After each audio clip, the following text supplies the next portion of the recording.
a lot of the harsh realities about life are going to be hard for people to accept. And one of them is from the book of Job, and it was one of my favorite books in the Bible. And the reason it was one of my favorite books is because I think it gave comfort to people who were enduring a lot, even though they didn't feel like they deserved it or they feel like they were doing everything right. And I was thinking about this because I was just thinking about like people in the city, like homeless people or people in third world countries or whatever. And, a lot of people's initial reaction is to find a reason that keeps them comfortable of why that thing happened. Like, oh, that homeless man is probably just pretending, or he's panhandling, or he's a drug addict. And yeah, maybe some of them are. But what about the ones that aren't? What about the ones who they were really productive members of society and then got fucked over? What about the war vet who lost his legs and then isn't getting supported? What about, there's a lot of scenarios where it's like you have good people suffering that don't deserve it.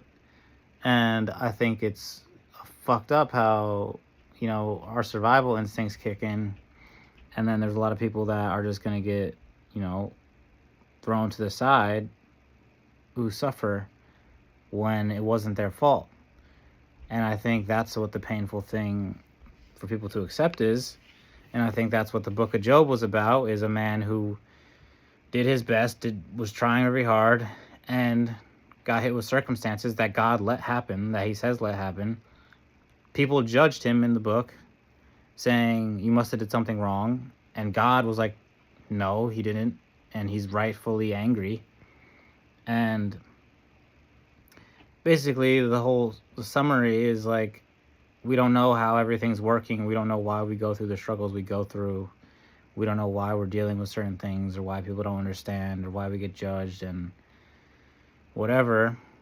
But I feel like me going through a lot of things that I knew were out of my control gave me that ability to where I always want to hear people out, and I'll hear their side, or I don't want to just push people away or neglect them if they're suffering, or blame them, because I know I've been in countless amount of circumstances where I had no control over what happened, and you just got to figure it out. And then people will blame you and act like, oh, you must have did something wrong. And it's like, no, I just didn't have the same circumstances as you. So yeah, your empathy grows a lot when you've gone through things.